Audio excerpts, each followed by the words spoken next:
What up, though? Good evening and welcome to another episode of Unscripted and Unfiltered on Notoriously Opinionated. It's your man, Scrap the Film Guru. What's happening? What's up? What it do?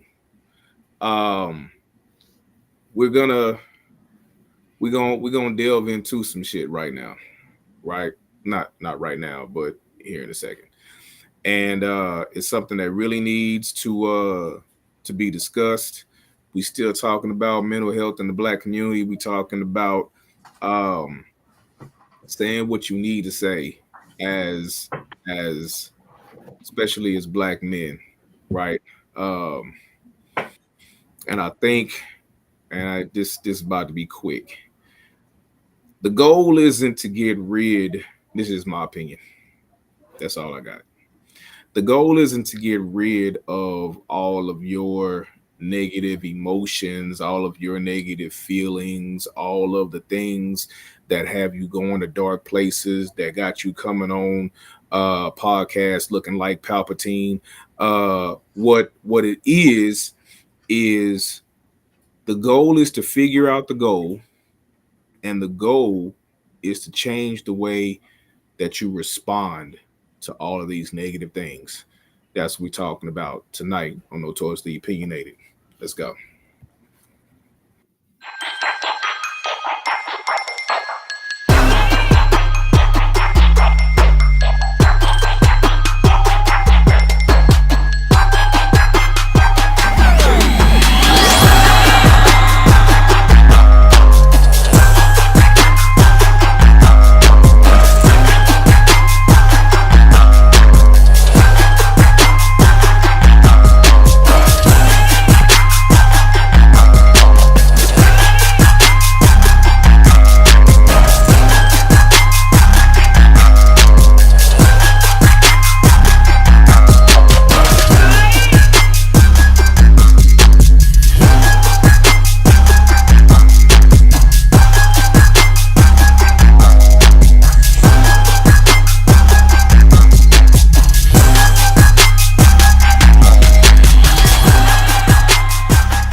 Man, what's up, fellas? Hey, I'm gonna keep it a buck with you. This whole episode could be just this. Like this whole episode could just our own everything. This whole episode could be I need to vent. You know what I'm saying? Like it's three of us. I could take up a third of this episode just venting to y'all right now. You know, and Cecil, I've never got a chance to vent to you, but I've vented to this other motherfucker all the time. You know what I'm saying? I do it to him often. You know what I'm saying? I'm always venting because there's times that I just need an outlet. And a guy, man, he'll just sit there, listen to me, just go off, just spaz all the way out. You know what I'm saying? I do. I actually do. I'm telling you.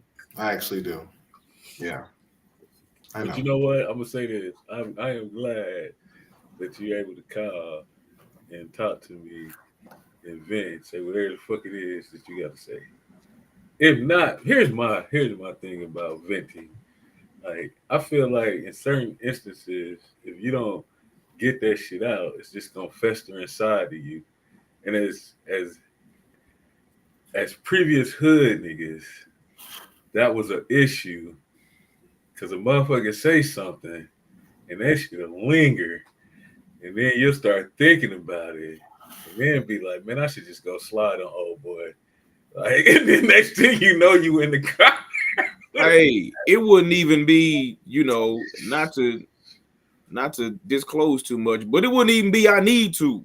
Like, I'm gonna say less. No, yeah. I mean, the truth of the matter is that, look, clinically speaking, the truth of the matter is that when we stressed out, we have cognitive distortions, and that's the festering. And I would even admit, like, the actual aspect of being able to challenge those automatic negative thoughts one of the things that I do is I might call someone that I trust to be like, hey, yo, about to crash out over there. I'm going there. I'm going in that direction. And they go, hey, whoa. But the idea is also to call that person that you know that will, hey, because some people, I think we said in the last call, some people you call, not to call. Not to call. Yeah. And you know who to call. Like if you really want to crash out, I'm not about to call Johnny. No. I ain't about to call Johnny if I really want to crash out. If I really want to crash out, I know exactly who to call. And it's more than one of them. That's the bad thing. Like it's literally, and I mean this with I mean this like literally, it's a gang of them. Yeah. No, I mean, yeah. They making crash test dummies every day of the week. Right. And so it is the gang of them.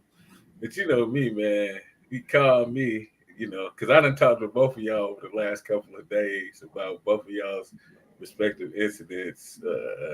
And so I am glad and honored and privileged that you're able to call me. Just like,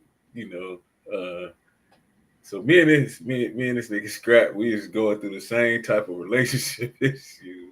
So there was a lot of calls on that type of behavior because it's just strange that two people who never really met each other, the behavior was the same. And so motherfuckers is going through the same shit. And it's like, sometimes it takes that person who's going through the same shit as you because they understand when you say, like, this motherfucker is not in touch with reality. And then you got to talk to some, because the person you with is distorting reality, right? So you got to talk to somebody because that shit, they try to make it seem like you the thing, and you like, no, it ain't. So you got to call and talk to somebody who's going, who in this time we was going through it at the same time, but you got to talk to somebody who's been through there, so they can reassure you that you're not the one with the troubles. Like you logically make sense. Like, no, that makes sense. Here's the funny thing. I'm reminded of something. And peep this, because I can't remember his name currently right now, but there's this cat who jumped off of the Golden State Bridge.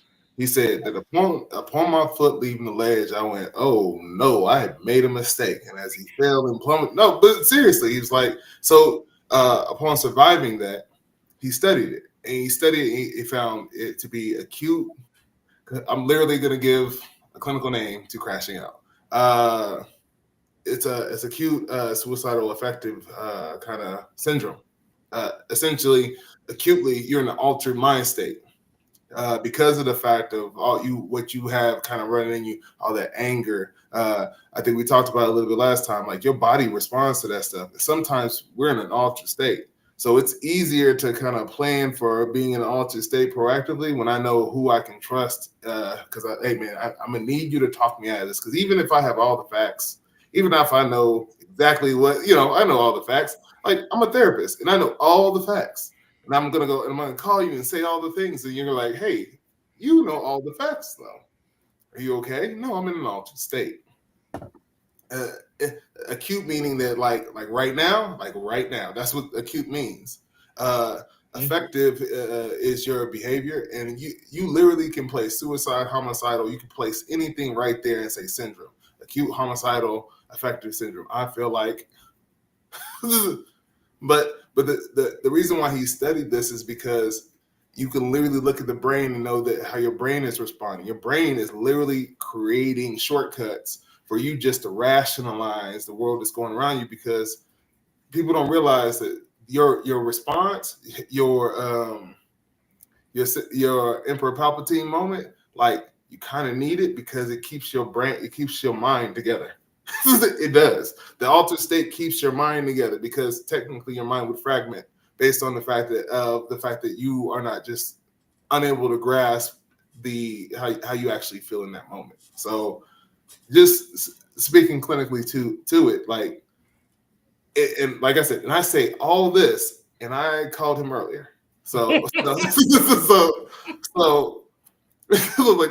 yeah, I can recall this, I can know this, I can see the chessboard from here, but while I'm playing the game, I'm in it. I'm in it to win it. And that's I'm glad you said that, you know, because like one of my stress relievers is to play chess. Like I got chess on my phone, and so I play it all the time, and I tend to play chess when I'm stressed.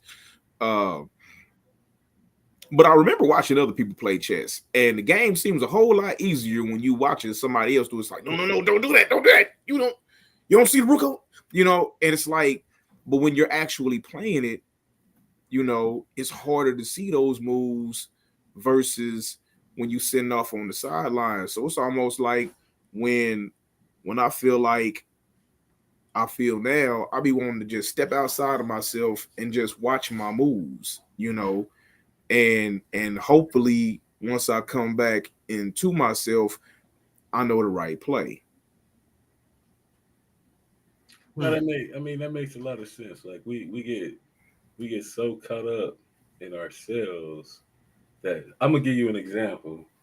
Yeah, I'm riding down 71 highway and I done rolled down that motherfucker thousands of times. And one day I drove past and I just so happened to just be like really present in the moment. And I looked over and I seen some flowers.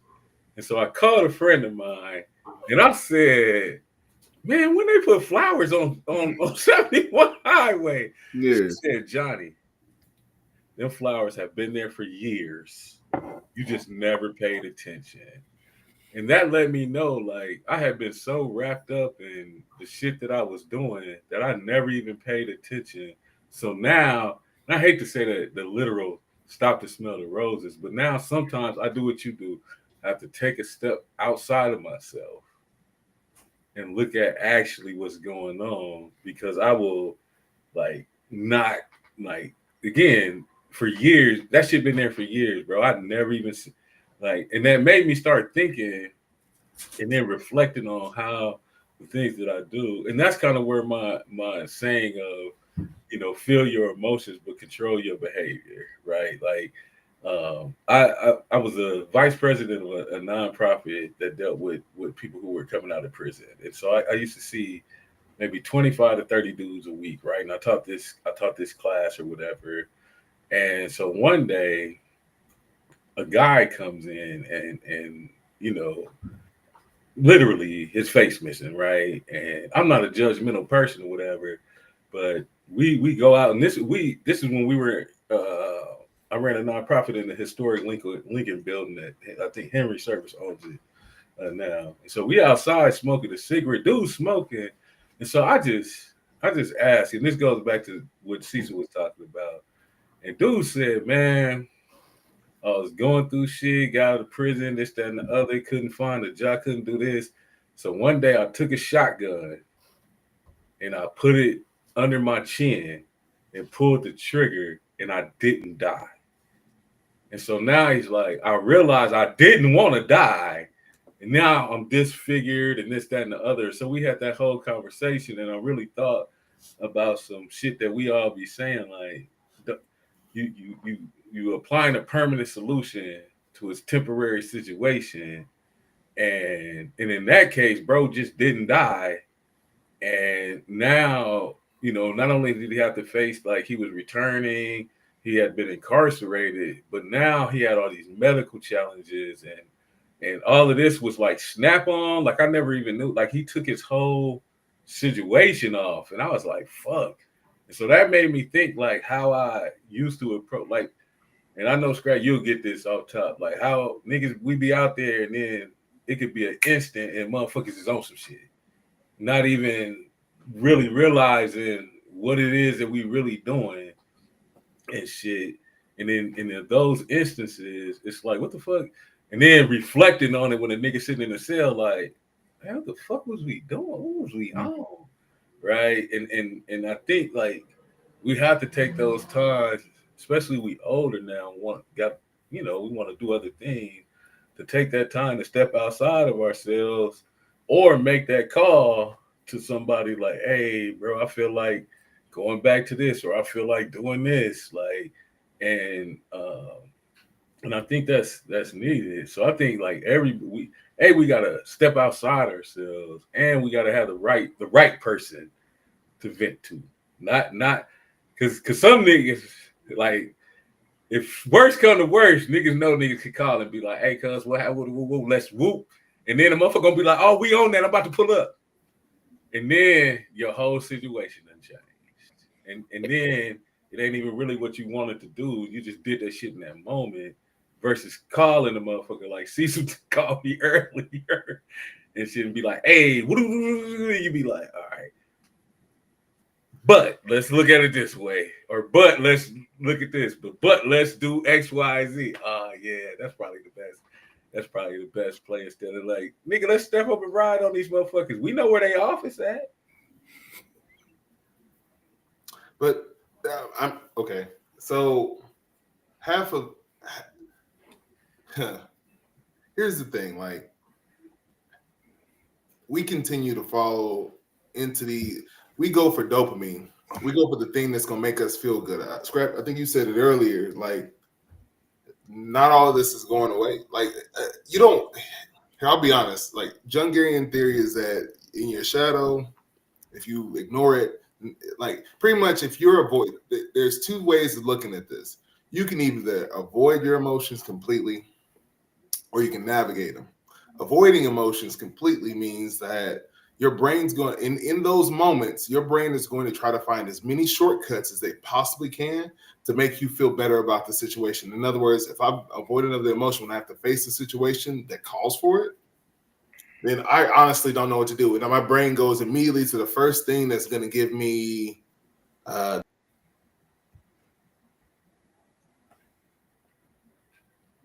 is the meaning. Literally, oh, okay.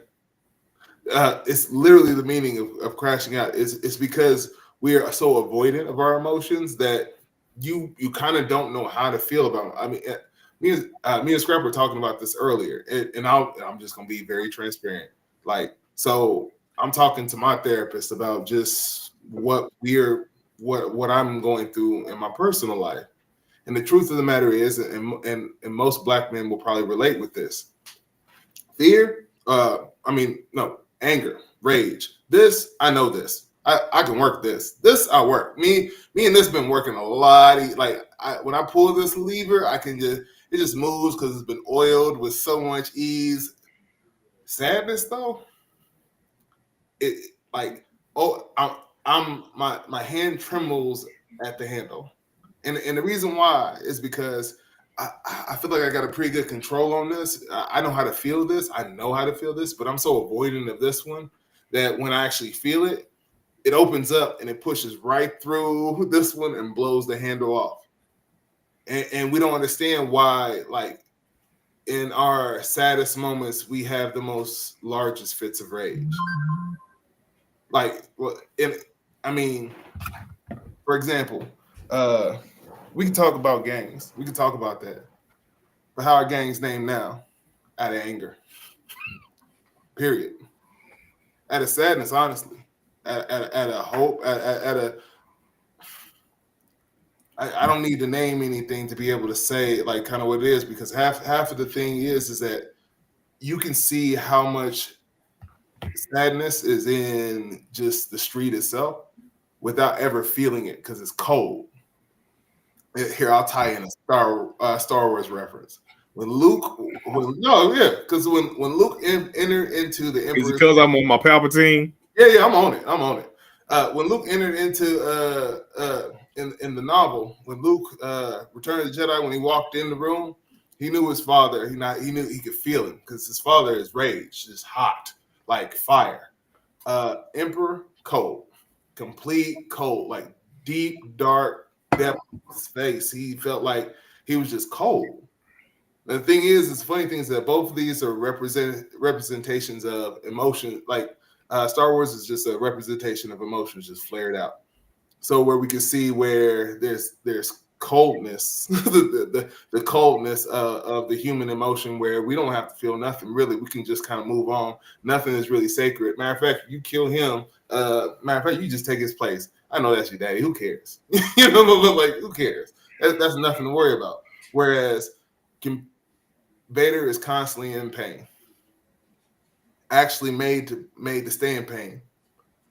Operates off of pain. And the funny thing is that how we address our emotions is synonymous with the thing. It's all in contradictions of each other. So if we're often sad, it's because we know happiness. So if you ain't ever felt sadness, how have you ever been happy? You haven't. So if I'm not trying to feel sad, then I don't feel nothing. But the rage that goes through, or I have to push it, because so what am I working on? Like what do we have to work on? We have to work on feeling this emotion, sitting in this emotion, and not allowing it to push through the emotion that we know that usually requires navigation for us to have. We might have a handle on it for the time being, but everybody knows that you feel sad for a real moment, and something like today, Johnny, happens, and you immediately go into that place where you go, yep, go ahead, just push that. And it doesn't, and you're in an altered state. Because at that point, another Star Wars reference, look in the eyes. Because when they go red, that's where you are. And when you come out, that's where you are. So that's a lot of Star Wars references. But we are talking about black men to make sure, but I think the point which I'm trying to make is relativity, in the sense that the best way to actually experience these emotions is in safe spaces like this together. Because if you're often alone and isolated, left with how you feel, then there's nothing to temper that, which is the reason why the whole purpose of calling somebody that you trust to be able to actually kind of help you self-regulate, it takes a real effect. I can't feel sadness. I don't want to feel sadness alone. Why? Why? I don't want to feel sadness alone. Yeah, I think, and I'm gonna say this, and I don't know, people, if they were there, watch this shit, they'll know exactly what I'm talking about. So, we did the warrant clearing thing at the Bluford Library, and at the same time, there was a meeting in the side the Bluford Library about 31st and Prospect. Now, talking about Vinny. Now, lots of people call me. If you know me, man, Scracker always call me. That's my nigga. Like, he called me 4:00 in the morning. So can you, see? So, like, and so people know they can call me. And so I'm sitting in this motherfucker listening to this. Hey, they talking about 31st and Prospect.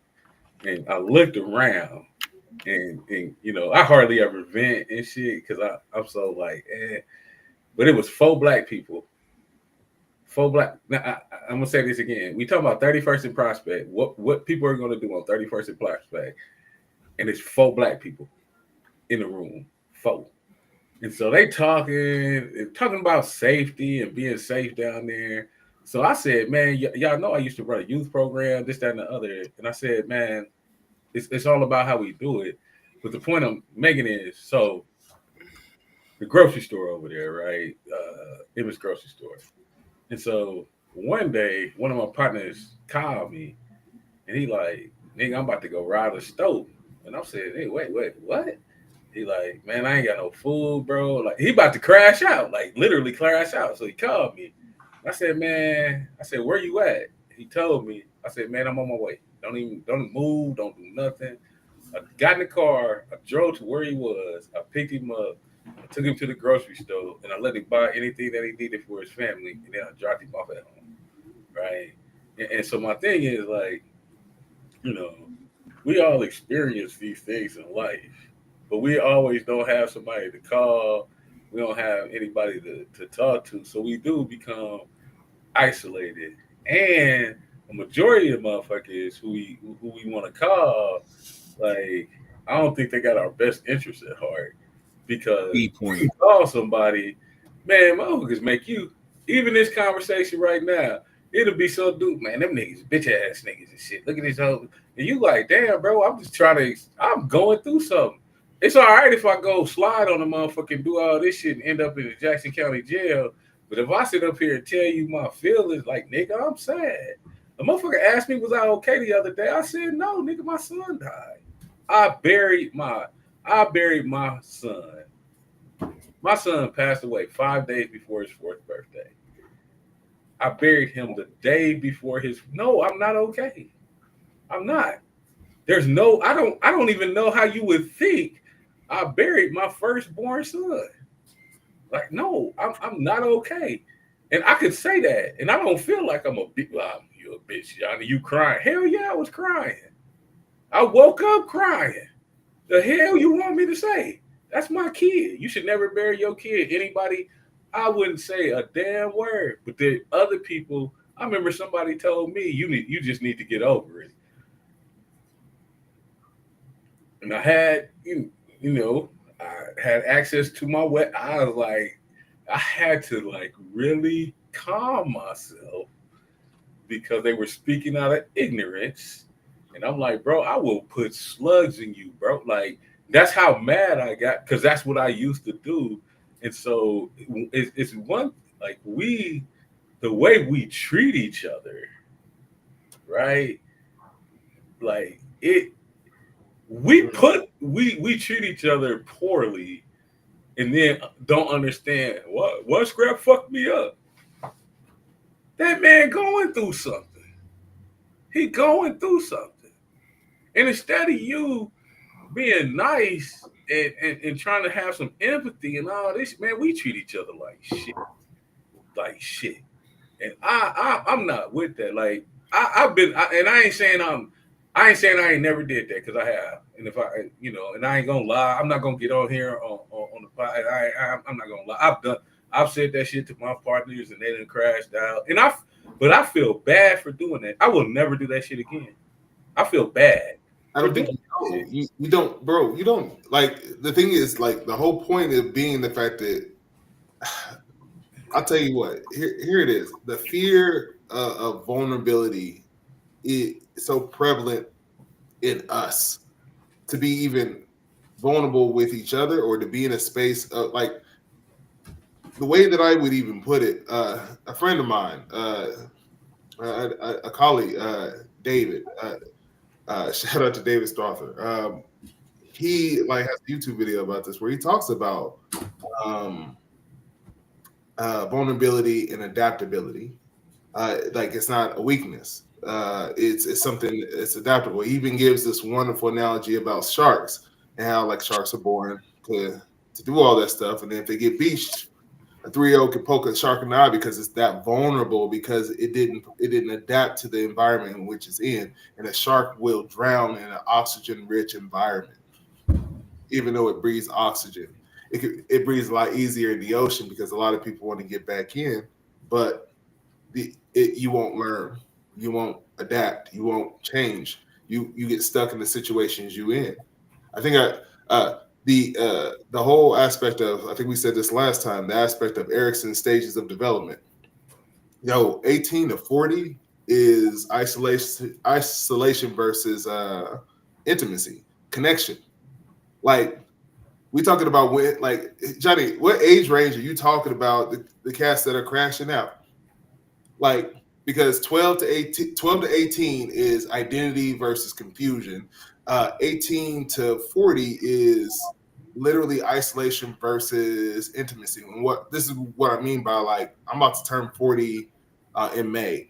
Uh, if I isolate in my sadness, uh, I will be a villain. I will become a super villain. That's what happens. That's what happens in stories. Like if I isolate my sadness, if I isolate not my anger, my sadness, because all that bitterness and all that anguish and all that manifests itself into something entirely different when you look at how sad you are and what it and not being able to express that within the world other than through destruction.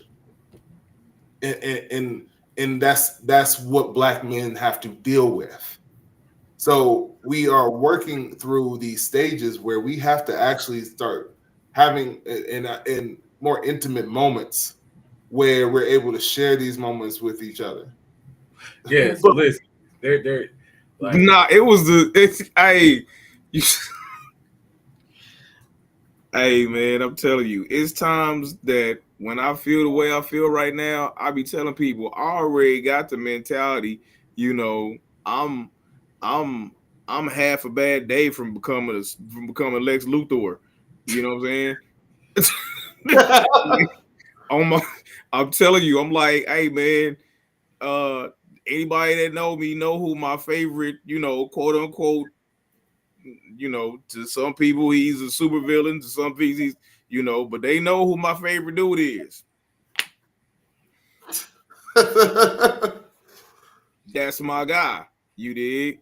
And so, when you said that, it just, and here's what really resonated with me, other than, me being half a uh half a microbe away from being a supervillain. But it's the, like you said, like, I know how to function in anger. You know, I know how to function in anger. Anger is, it was a point in time in my life that I didn't know how to function without my anger. Like, I didn't know how to be peaceful. I didn't know what I would do without my anger, you know. But sadness, I don't I still to this day really don't know what to do when I'm sad. Like, I'm worse when I'm sad than when I'm angry. When I'm angry, I'm cool. I can function. Actually, I'm very clear. Yeah. I'm I'm extremely clear when I'm angry. You know, I I am, not only am I clear, I'm productive as fuck when I'm angry. I am productive. When I'm sad, I'm very unproductive, very volatile. But the volatility is under the surface, right? And and and like if anything I don't much approve of were to happen during that time frame, boom. Okay, hold on, Johnny. Same. That, like, my man just described my whole. So I'll be very, very honest. So we're we're we're stationed here at the wonderful Chapel of Children's Mercy Hospital, What is mercy? um, and because I'm going through it, I'm a therapist, and I'm gonna be vulnerable here, because eh. But my daughter is suffering through something that's in my field of expertise, and as I learn more and more about it, it is more terrifying for me, and it is kind of something that you don't want to happen, where you I brought my dad to class today. I taught today, and I spoke about this a little bit, and I spoke about it in this context because maybe I'll get through it. I got through it in class, so I'll get through it this way. So my daughter is like, there's a definition of catatonia. And this is going to tie in to a lot of our conversation, where it's on the schizo spectrum, and what I mean by that is just in bizarre. Schizo meaning bizarre, where her body is fighting off something that she went through. Um, she has a lot of medical trauma, and she's been through a lot. Um, but it was when she hit puberty or when she got the flu, but it caused an autoimmune reaction that caused what we call fire in the brain, which essentially causes her to experience catatonia, which could be, and catatonia is not just going straight face, it's literally unable to respond. It could be also lashing out. So we've been a couple of names, people have been fought at, but I digress. My whole point being this. This is something I'm going through while also trying to maintain. And while I'm very, very sad, it is how you described it, in the sense of anger. I know being angry about the situation it's very easy to do. Uh, it's very easy to act on that, and also this is also when anger is when I'm usually the most productive. Uh, and I find myself being very creative.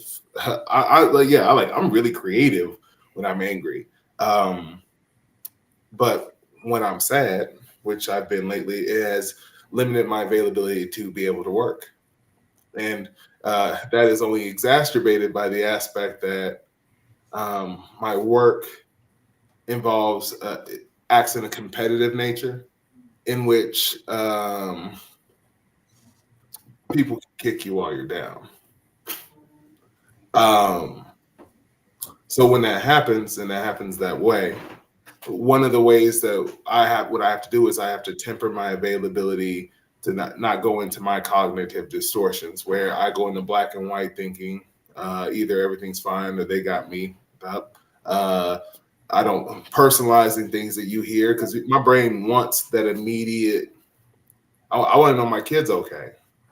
I also want to know that I'm able to do what I'm supposed to be doing here, which is talking to us about how we can temper these emotions. I also want to make sure that I'm self-regulating, but it's so easy for my brain and if I didn't know these cognitive distortions, if I didn't have this methodology, I can only imagine. And to listen to Johnny tell his story about like, yo, I'm sad. Like it's there's a place where you have to have vulnerability.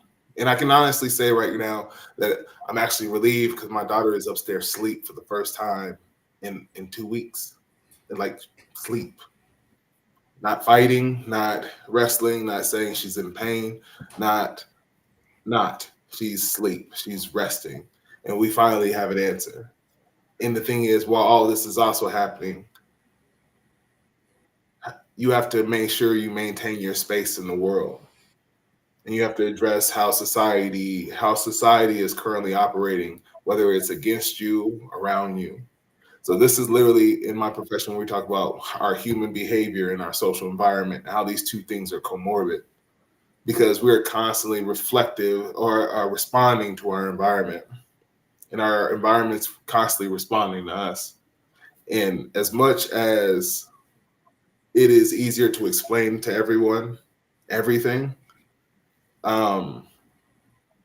people don't necessarily want you to.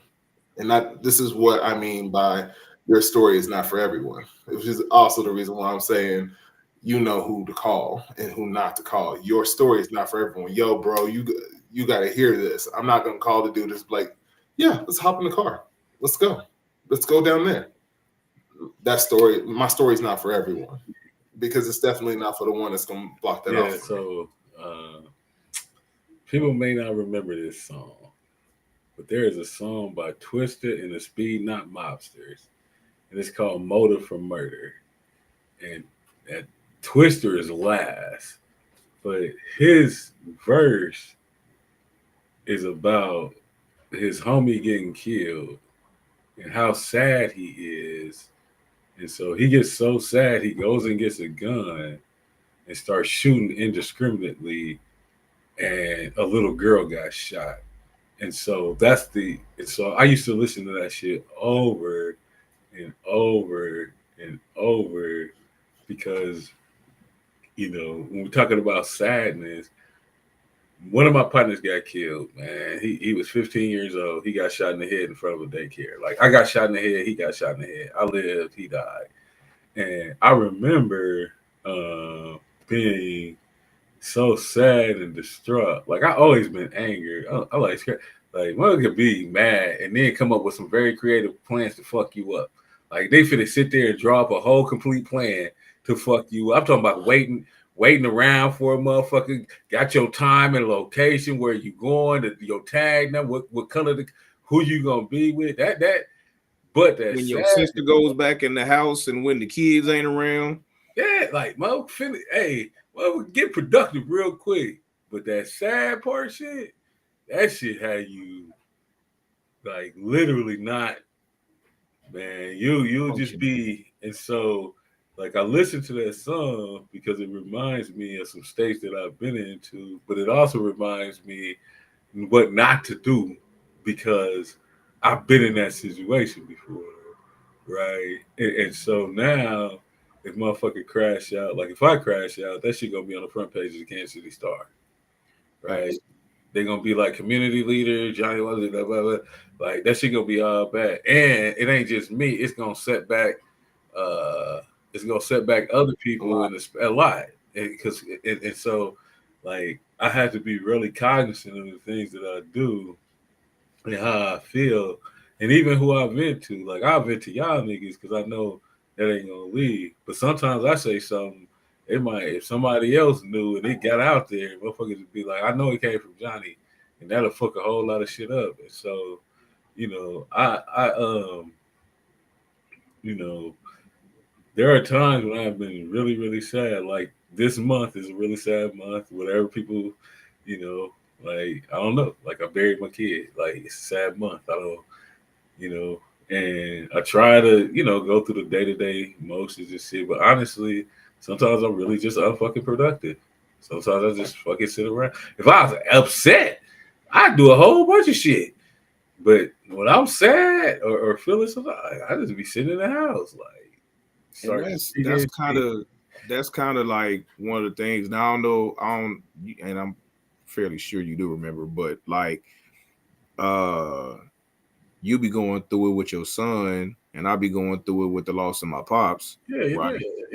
And so it's like March is just kind of a jacked up month for both of us, and it's been years that we done went out and drank. It's been years we done sat up in the house and just talked about it, um, but I think all of us done kind of agree with the fact that we can deal with anger and be productive in anger. It's just the sadness that tends to set us back. But I do have a question.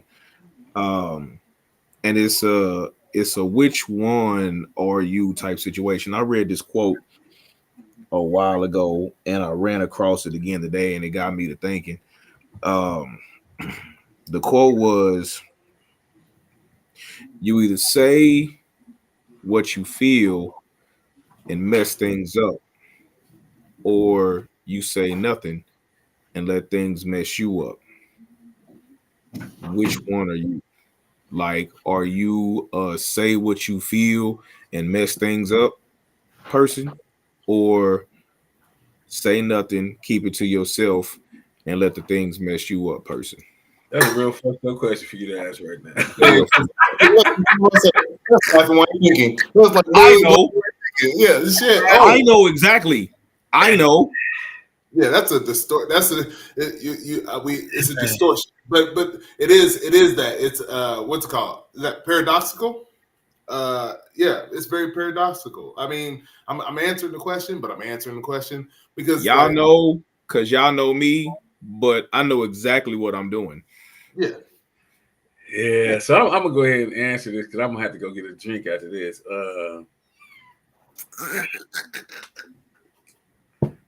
Worst come to worst, man. I needed that. Tell you, bro, like, hey, bro, like this shit ain't what it is, bro. And it may hurt. It may hurt the both of us, and it may hurt me more than it hurts you. I just did that, and so just in full transparency, I've been going around this year, and people who have fucked up communication, I had to tell like, bro, I can't fuck with you no more. And it done caused some like huge like rifts and fuck, but it was fucking me up, not saying shit, and so I was feeling some type of way, and then I had to start thinking like, man, I'm letting these motherfuckers occupy space in my head when I really know what I should be saying. The thing with me, this I'm just speaking on me since you asked this fucked up question. Like, I'll be dealing with shit for a long time, knowing that the shit fucked off and not saying shit. So it's really weighing on me until I don't even want to say get the courage or whatever the fuck it is that one time when shit, and probably when shit just ain't going right and I'm feeling some type of way, then I get, and it ain't liquid courage. I just get to it to be like, hey, listen, we gotta talk. This shit ain't going. You fucking me up. Like you making me like just like man, I put up with that shit for so long. Man, I'm gonna fuck you up. is what's gonna happen. Like I done fucked up a lot of shit. I done fucked up myself dealing with all of this shit. I'm gonna fuck you up. So before I do that, and you know what happens, Scrap, I had to go and do shit, and I did shit that I actually didn't want. I had to go to the courthouse and file paperwork, and I felt like a snitch, nigga, just to remove them of like. But it got so bad. It's either me or you, and I choose me. And however, I had to fight these feelings of filling out a goddamn piece of paper and explaining why I need this damn ex parte bullshit because listen, and I got all kind of guns in the house. Like, listen, like it can't be this. But I dealt with it for so long, and I've done that a lot. I've done that way too many times, way too many. Like ate that shit, and ate that shit, and ate that shit, and so that's why it's a paradoxical question. I've done both, and I still have done both. It's some shit now that I should probably, now that you done asked this question, I'm gonna be in the bed like, man, it's some shit now that I really should quit. Like I should really just be like, tell a motherfucker that this is some bullshit. I don't even want to be a part of it. I'm a community leader, nigga. I'm fucking like this shit ain't even right. I really need to do this. Yes. So I both. Nigga, I done did both. You know what? I'm going to get a drink, man. Fuck this question. Hold on, wait. Look. So the paradoxical question is that you either say the truth to somebody and face the consequences of that, or say nothing and let it harm you, right? Yes. Yes. Question so bad that nigga froze. He froze. I'm sorry. Children's Mercy. I'm on some internet right now that tends to check to see if I'm here or not. So here's my question. I wanted to make sure I got the question right. So the paradoxical question is this: either you say the truth and harm the person, or you hold the truth and harm yourself. Right? Is that pretty much it? Well, Scrap, let me add on to this question though. It can harm shit around you if you tell the truth. It could. Absolutely. Okay. That's part of it. Okay, hold on.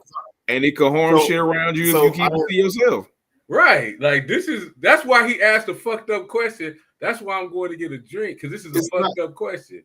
But it's not though. Hold on. Because now he's smiling and I'm shit, going to answer. Because that nigga probably had this shit before the show even started. And he tried to wait for a moment to be like, when I'm gonna ask this motherfucking question, I'm gonna rattle these niggas. I got it. Fuck you, Scrap.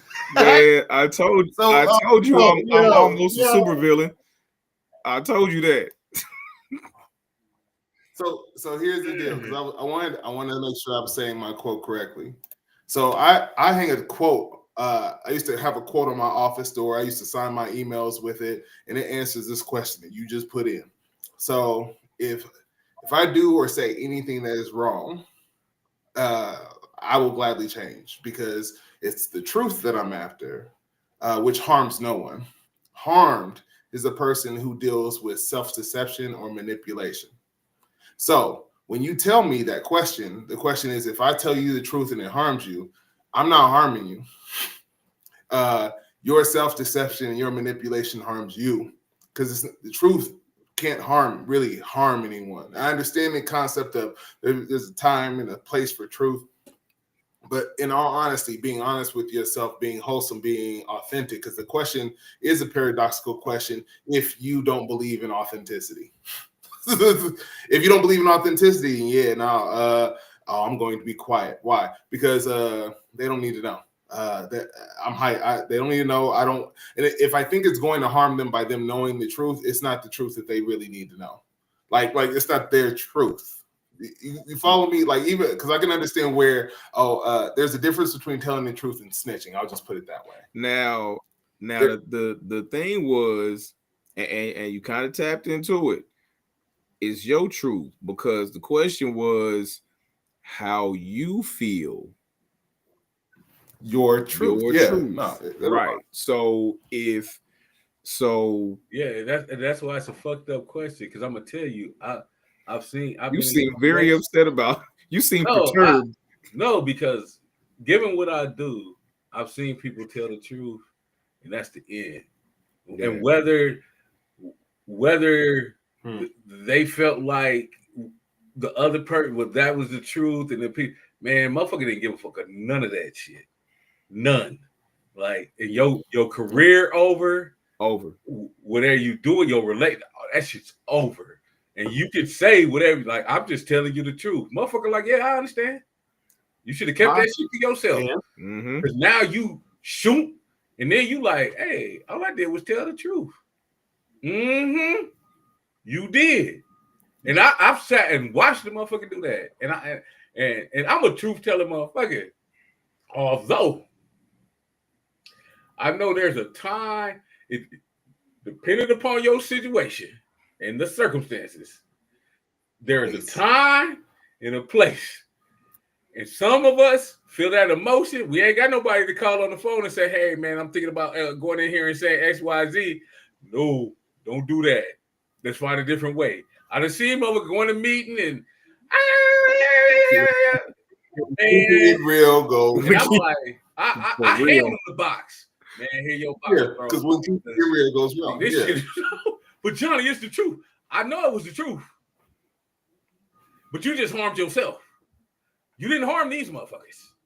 You harmed yourself. We could have strategized. We could have came up with a different way. We could have did anything. You just harmed yourself. And I've seen people who knew the truth and didn't say shit. That shit ate their ass up inside, man. That shit ate they whole. They was rotten on the inside. And I'll be like, man, what? Hey, man, for real, this is what happened. And I'll be like, damn, you ain't tell. I've been living with this for 10 years. What happened? For real. So riding on the inside. That's why the question is fucked, because it could go either way. Like there's The no question is fucked up for a lot of different reasons. Yeah, I don't even know. It's just a fucked up question, because either way you go, like you could be home. Like I'm just be really transparent. Whoever watching, whatever the fuck. Okay, all right. I said some shit on the news one day about the state of Missouri and the government, whatever, the governor and all that shit. And as soon as that shit was published, it came out on the news. Yeah, that nigga scrapped though.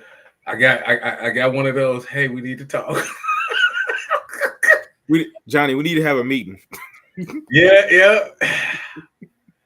And I think that was the beginning of the end of my relationship with the previous place where I was doing some work at. And a motherfucker, and a other person tried to justify. They said, Johnny, maybe they twisted your words. I said, no, I said that shit. Now, in retrospect, I probably should have. In retrospect, I probably would have said it differently. But here's the thing. In the media, you gotta acting on emotions, right?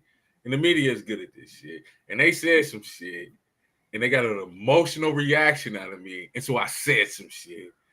And nigga, like, oh, they gonna edit that shit out. Nah, that was the very beginning of this shit. Like, community Johnny Weller calls the state of Missouri racist. I said, oh, and the governor, I called the governor racist, right? And people felt some type of way about me saying that shit. And so that was a time where I told the truth, and it didn't harm the governor, right? It didn't harm the governor, it didn't harm the state. But motherfuckers was looking at me like, hey, Johnny, you said that out loud on TV. And I was like, yeah. And the shit was so prolific. The prosecuting attorney office sent me a thank you. Like, yeah, Johnny, we know you took some shit. Like they was like, even they knew, like, yeah, brother, you said that shit. For me, and now I know I knew that shit before, but now I know, like, some shit you'll say, that shit gonna hurt. You can tell a motherfucker the truth, but that shit gonna harm your ass. And it could be 100% true. It could be 100% factual. That motherfucker, the Vulcaneer, should be in prison, right? And I don't work there no more, so I can say this shit freely without, losing that relationship because it's already gone. Because that's how I feel. I know Cameron Lamb's family. He should be in prison. The governor again. Pardon him. He's free where the fuck he is. That's some bullshit, right? And so I can say that now, but when I said it originally, and maybe I shouldn't have said it in the law school. Maybe I should have said it outside of the actual university and been in somewhere else at the same university Cecil teaches at. Like, wait, so like in the background, in the foreground, nigga. like in the behind, whole news crew came to the law school. Yeah, they set the whole shit up. Yeah. And then we were talking, and I just felt some type of way. So I decided to tell the truth. And it was the truth. But it didn't harm them at all. It did come back to me. Didn't harm them. And so I was like, yeah, sometimes that shit backfire on a nigga. You can tell a motherfucker the truth. Well, is it really so ultimately, is it really a backfire if you told the truth? Because the thing is, the one of my old sayings, the truth is gonna be the truth whether you like it or not. Right. So I'm gonna answer your question. So, I'm gonna reveal some more history on here. So when I did the shooting at the mall, right? Like, and once I got arrested and did all this shit, I thought about it when I was in jail. And I was like, man, there's more than one way to skin a cat. And so I don't feel bad for telling the truth. It's how I did it. And so sometimes it's not, and just like I watch people get up and say shit in media and this, that, and the other, and I'm like, and we could have came up with a better strategy. I learned that from personal experience.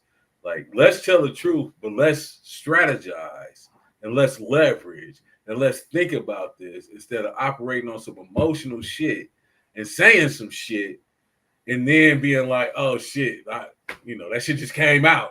And it's like, well, no, that's really how I felt, but we could have strategized it because the effect of me telling the truth wasn't the effect that I wanted. Right. And so in retrospect, I'm thinking like I should have did it a different way to where it did something. Right? Like and so that's the thing. Like I believe in telling, me, nigga. I talk to you. I ain't never lied to you, my nigga. Like never. Like I'm gonna tell you the truth. But if we need to do something, we have to strategize on how to leverage that truth so it actually means something. It actually does something, and not does something to me in a negative way. But how do we take the truth, strategize, and make it a positive thing, right? I should have told the truth. I should have organized people. I should have said what this is doing is wrong. And I should have got up and we should have voiced in unison. There's 100 different ways that I could have did it except for doing it that way. Right. I'm gonna tie on to that just a little bit because I feel this is the conversation we're having across the board. The reaction, the avoidance that we have with the emotions means that, when you actually talk about saying the truth, saying how you feel, what you're thinking, like being authentic, like even so much like Scrap, you actually saying, yo, like one, not so much as it being in a safe space, but actually saying, I'll put it this way, not saying in a safe space, but saying it safely.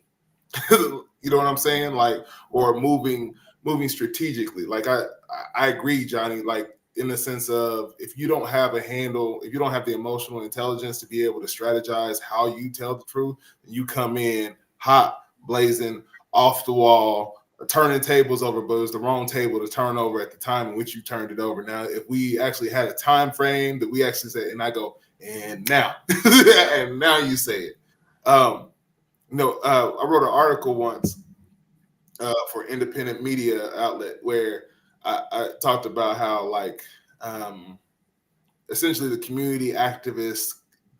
activist community needed to go away because of the fact that we needed to have more of organizers. Because if you are in an activist community, then your needs stand ahead of the needs of the people that you're actually there to represent, because you're making demands not so much as for you to have a seat at the table, rather than the people that you're actually supposed to be assisting, or like the community, the community you're speaking for. And it usually comes with two types of individuals. And honestly, anybody is no different, where you have activists who react, who want to do the tug and pull and like, oh, that caused a reaction to me, so I give my reaction back. Or those who organize, those who actually take the time to strategically know what role the truth sayers, who's to say the truth, when to say the truth, how to say the truth, how can we convey this message.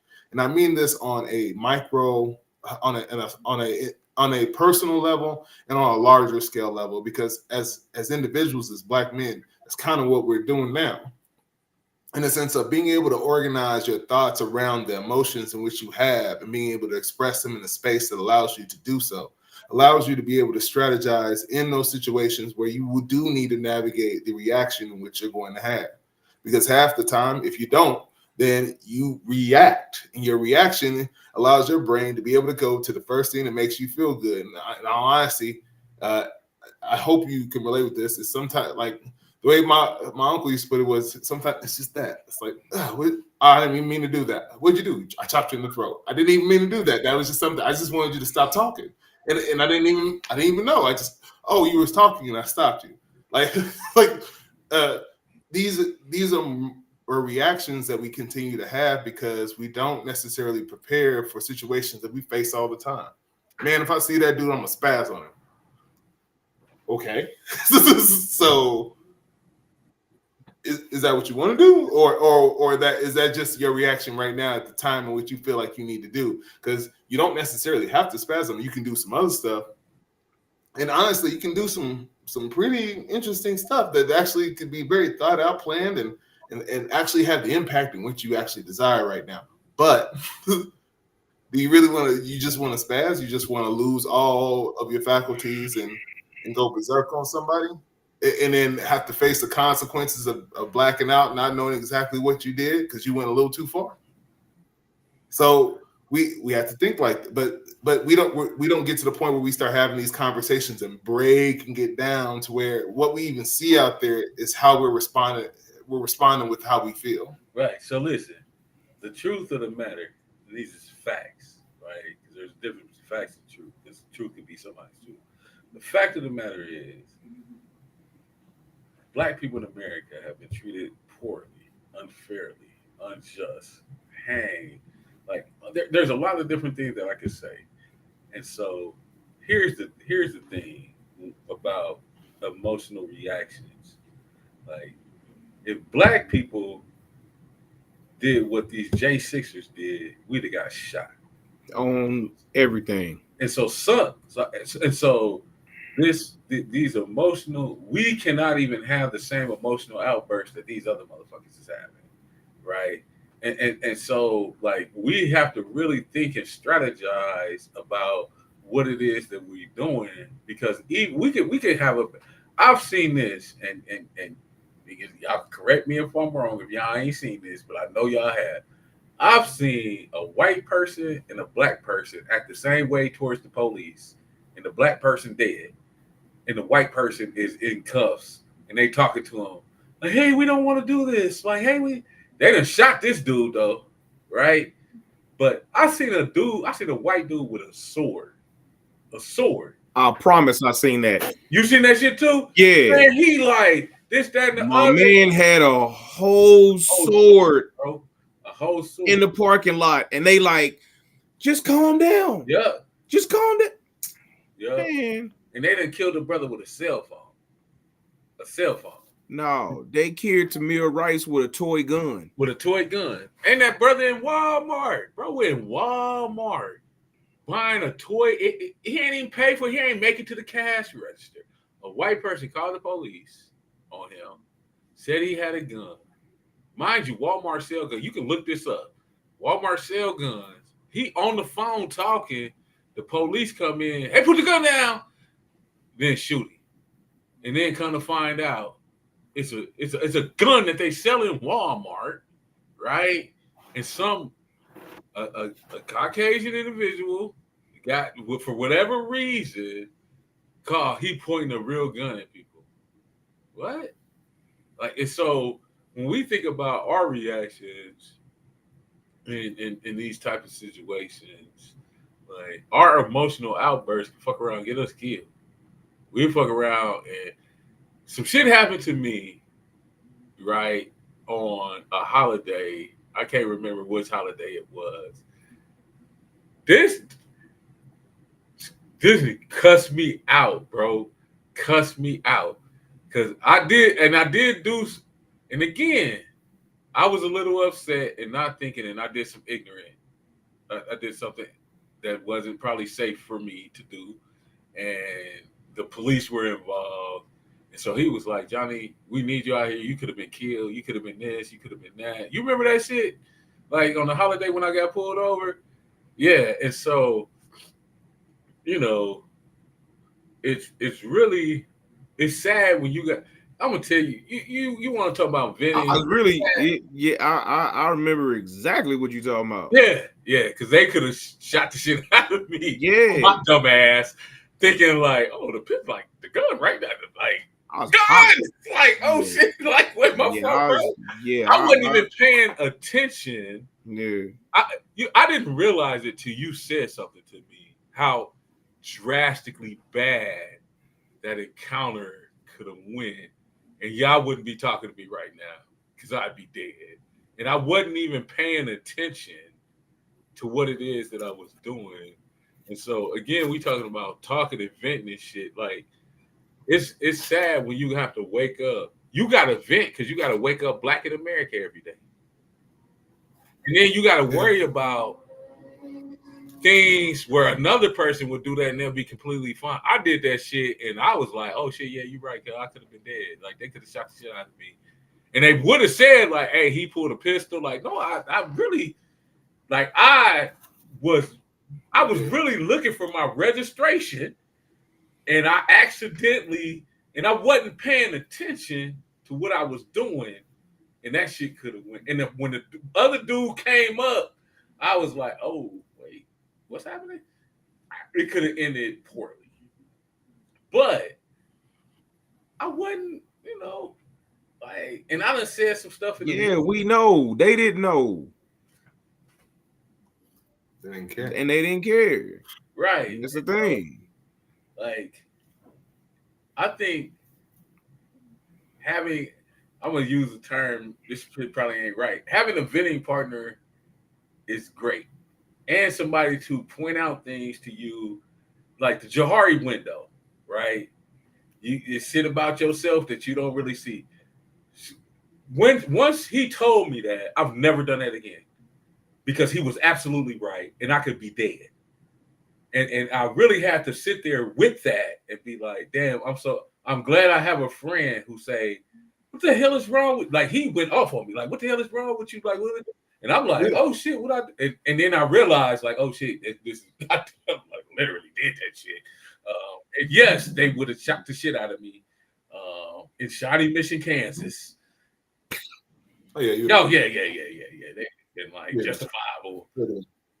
Yeah, but luckily I ain't had nobody who said, like, who condoned or like misguided me in my endeavor. It's like, no, this is the reality we live in. This is what could have happened.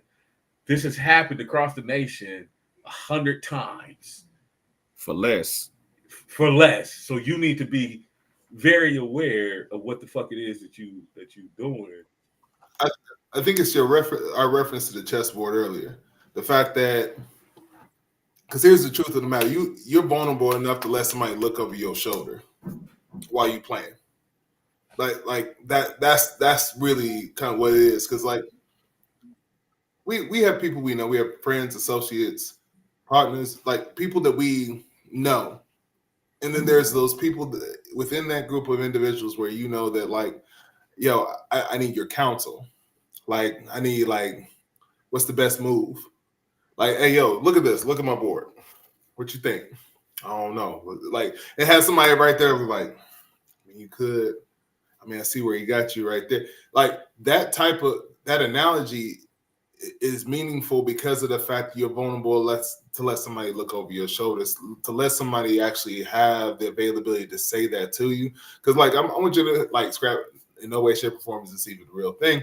But like imagine Johnny, you telling him this, scrap, you afraid of him. So like, and you don't, oh bro. You know what you say? Oh bro, that's fucked up. Yeah. That's it. That's all you get. That's it. Yo, that's all you get. Yeah. Oh man. Wow. Damn, that's fucked up. That's crazy. You don't get, yo, quit. Cut it out. You don't get that. Because you don't have that connection.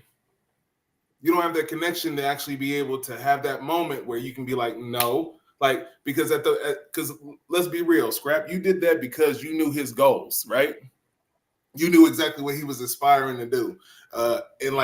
And you became the barrier to that immediately. You didn't see it. I did that because I care about him. You know what I'm saying? Like, I mean, the goals and his ambitions and all that, that's all cool. And my God, no, I support everything that he do. But fuck all that. You know what I'm saying? Like, I care about that dude. Like, that's my guy. And so if he get down wrong, it's my responsibility, just like it's his responsibility to tell me when I get down wrong. You know what I'm saying? If he get down wrong, it's my responsibility to tell him. I used to say this to clients because like honestly, if you've ever had me in a session or I ever consulted you, you heard me say this. I'd be like, I would tell this story. It looked like I always start somewhere where nobody knows where I'm going, and then we finally get there and they go, oh, I was like, so you know the soccer.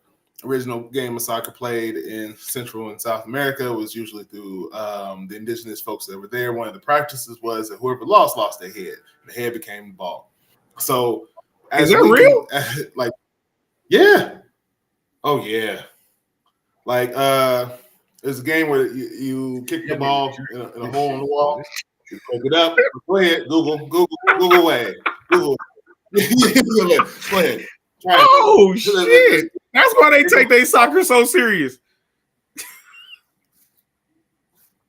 Listen, I used to give that analogy. Like, did you know that? Back then, this was a thing.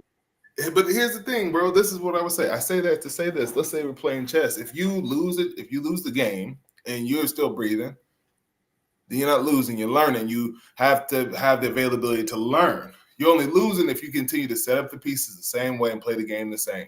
So, what does it look like to have the vulnerability to isolate yourself to where no one's telling you the moves that you make that got you in the situation you're in?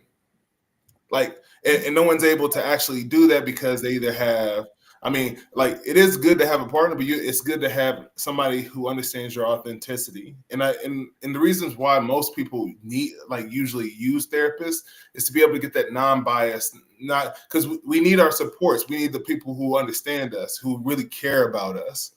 But we also need those individuals. We need those individuals that care about us, and the ones that'll shoot us straight.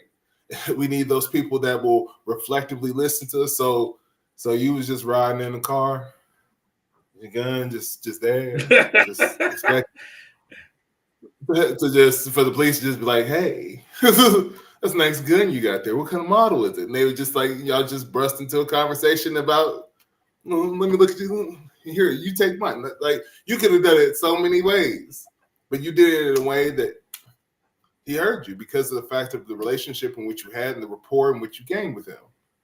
With great rapport comes great expectation. I can't relay this expectation I have of our relationship, if I don't have rapport with you, if I don't know you, if I don't want, if I don't know what your dreams, aspirations, your goals, because I care about you enough to know what they are, and to know where, bro, you about to be real fucking sad. You keep doing stupid shit like that. Like you about to be sad all the time. It's like, man, And dang, that would be real really, vulnerable. It was some stupid shit. I did some stupid shit. yeah. And wasn't even thinking about the stupid shit. And I'm gonna be vulnerable and say, man, that was some dumb shit. Cause motherfucker could have shot me through the window, like, cause my whole hand, I'm like, oh shit, like, damn, what the fuck am I? Man, stupid shit. And the crazy thing is, that's exactly what he said at the time. He said, "Man, I ain't even see it like that. I wasn't even thinking.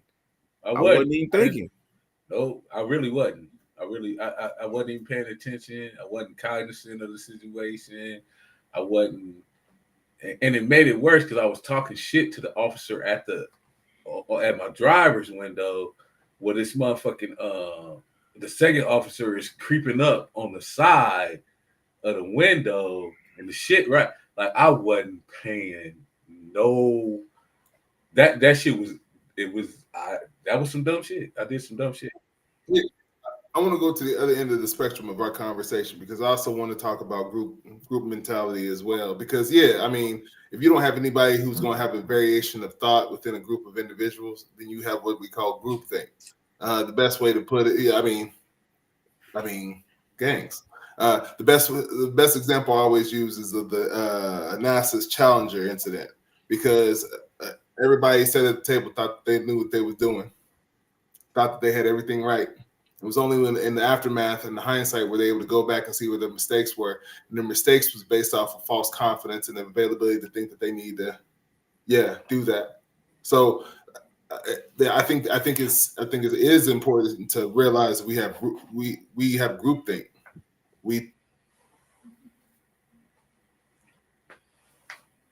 Cheers Mercy, Wi-Fi. Cheers Mercy. Yeah, cheers Mercy. All that money they got, you would think they can't get good Wi-Fi. All that money they got just be knocking you out. They just want to make sure you hear. They want to make sure they're not wasting any energy. They have a lean process here. They like to lean things up. Trust me, it's a part of the whole thing. Lean. They're just being lean with their Wi-Fi. 5 gigabytes of Wi-Fi.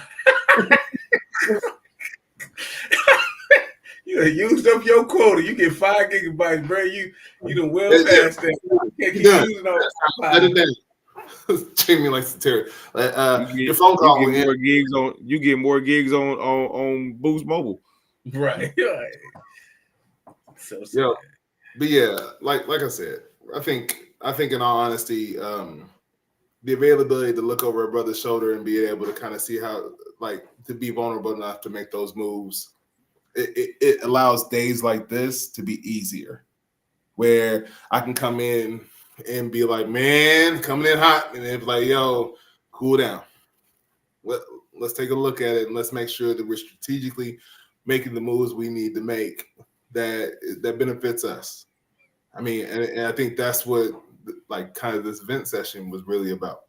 Hey, and I'm gonna tell you, like, a real moment that goes toward what you're saying, and bro can attest to this because he was there when we was down at Danny's spot, and I was sitting on the couch and everybody was walking behind me.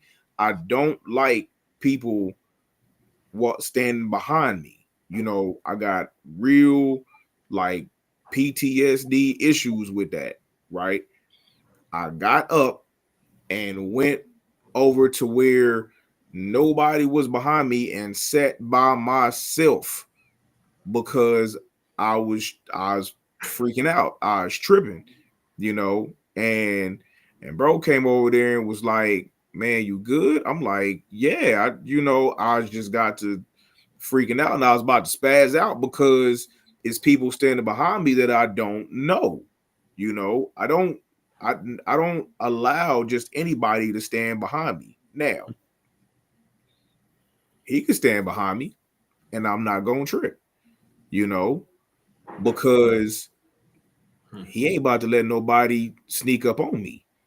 You know what I'm saying?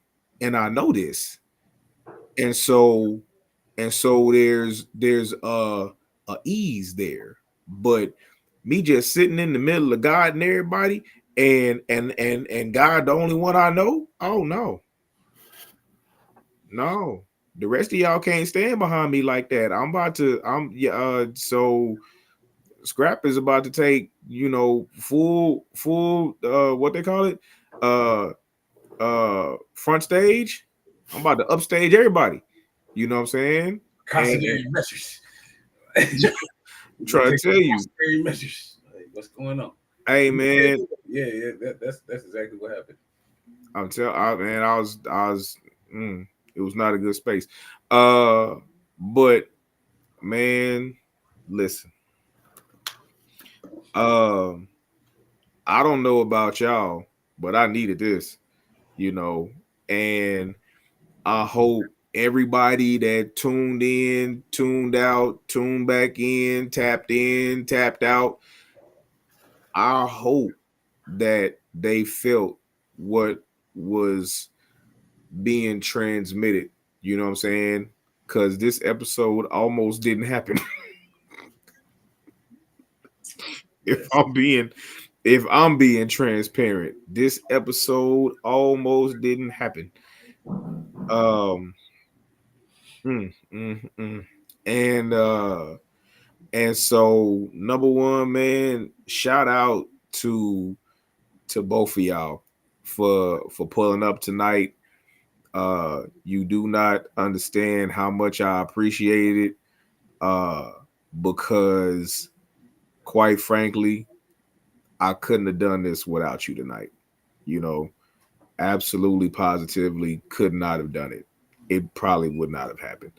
Um, but shameless plug that goes into everything that we talking about. I'm working on it's a movie that's kind of been in the works for quite some time, right? But it's about the premise of it is basically how in 3 seconds life can change, right? So, and the movie is called 3 Seconds, right? Like in it really only takes 3 seconds to make a bad decision. It really only take like your whole life as you know it and the lives of everybody around. And I've experienced this in real life. It only takes 3 seconds for your whole life to change, you know. And so that's currently a movie that it's for real written. I just It's just things that I've thought of lately that I want to add to it that'll make it more of a feature film. So but yeah, that's my shameless plug. Now you good. Like I remember you were saying when I got into it with the other side at the mall and we fighting, and it just really took that 3 seconds for me to pull out the pistol. That's all it takes. And then the situation happened. And, you know, I remember, my bond was $578,000 and a bunch of other stuff, man. And that situation went bad, and it was a long process for that very few seconds of what I did. And so you're right. Like it only takes this very short time for you to, man. I was like, what? Clack clack. Like it was like, and that was it. And then in retrospect, I'm like, oh Lord, what? Yeah, you end up thinking about it way longer than it took to actually Yes, commit the act. yeah, yeah, yes. And that man, that situation was all fucked up, man. Fucked up not just for me, my mama, like, oh, man, everybody got involved. It was a fucked up situation. It's a ripple effect. And I mean, shit. I, the I think it's that the actual. I think reaction. like just to react to, like to not have anything in place to stop that, like in those 3 seconds. I mean, yeah, like if you ain't prepared for them 3 seconds, if you have not prepared for those 3 seconds, then it's kind of anything, right? It could ruin 3 seconds could ruin you. Yeah. Because I'm gonna tell you what happened. So when I got my car accident, like it's crap. Remember this shit when the shit hit my car.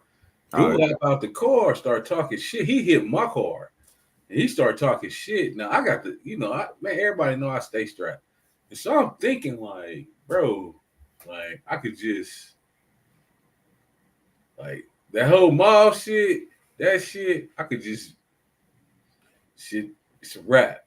And so I thought, this time I started thinking and I ran through all the scenarios and I said, bro, you got it.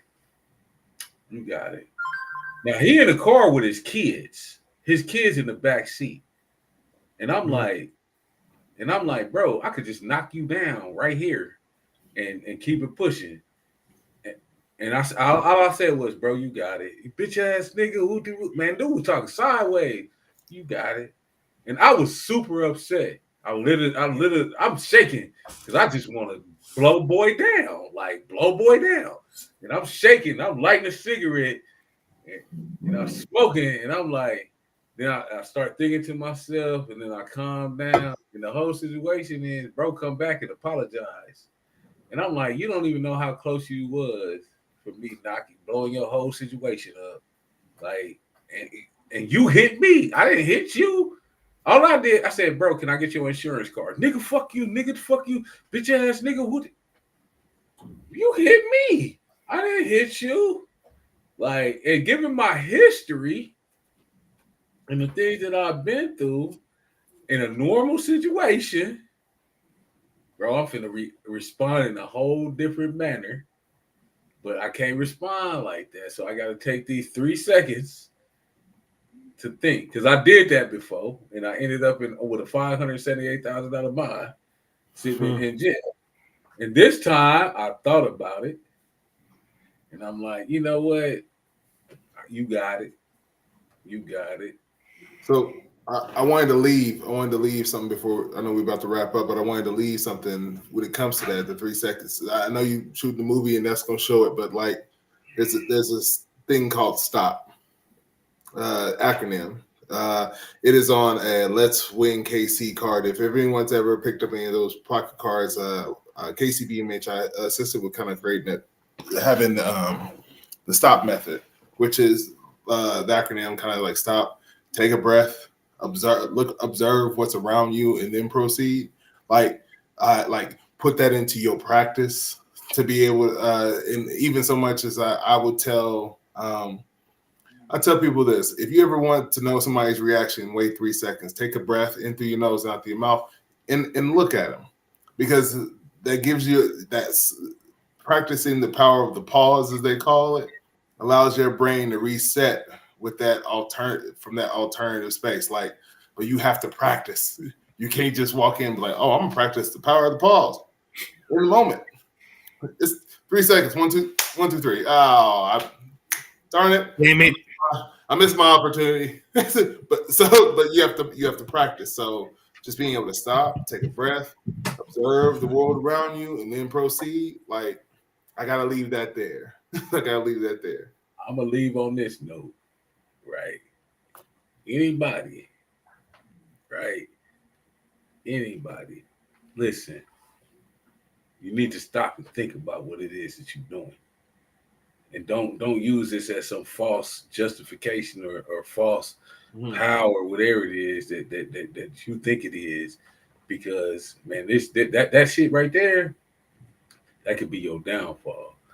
And honestly, I'm not the one to tell you that Scrap can tell you, because that if he told his story,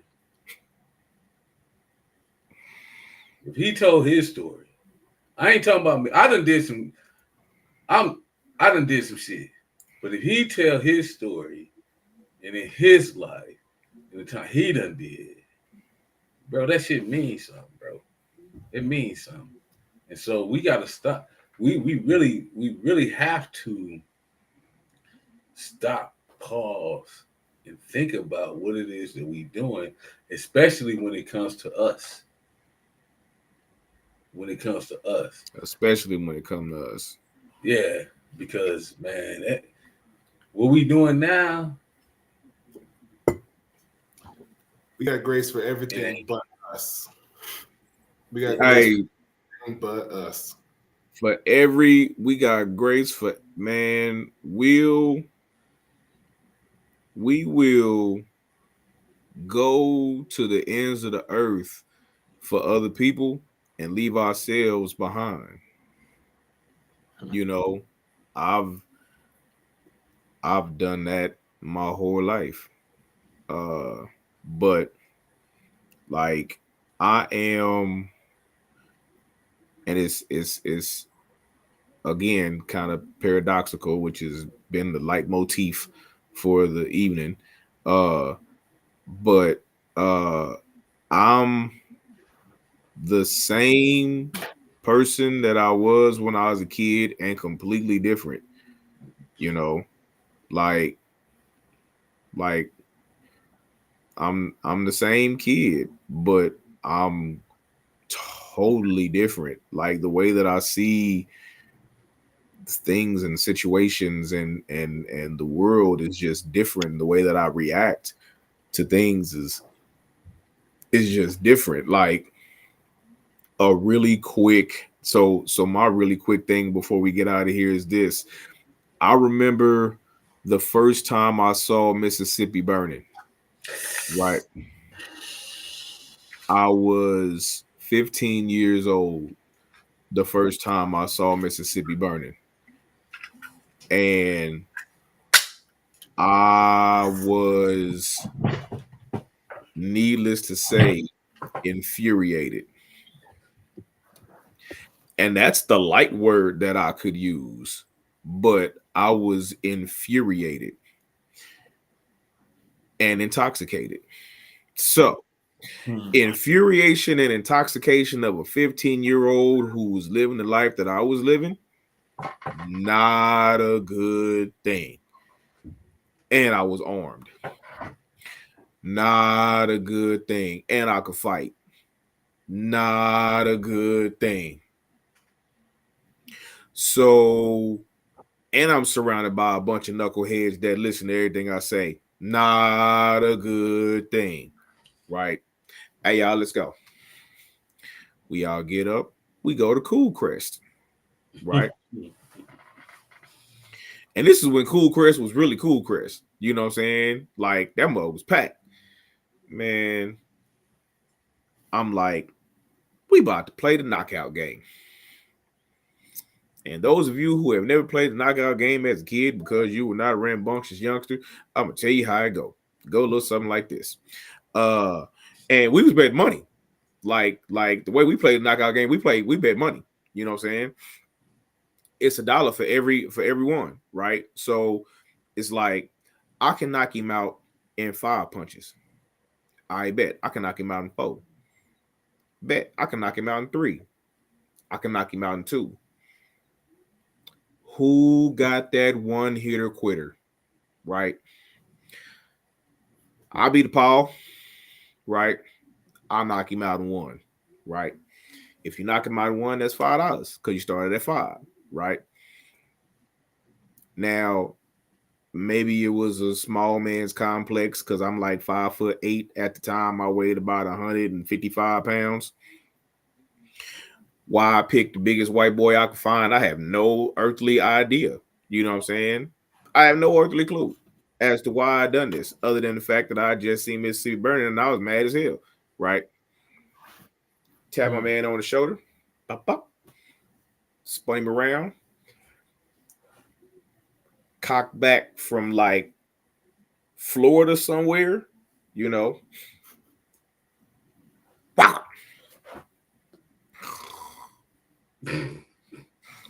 Dude, boy, sleep. And it was all because I was angry.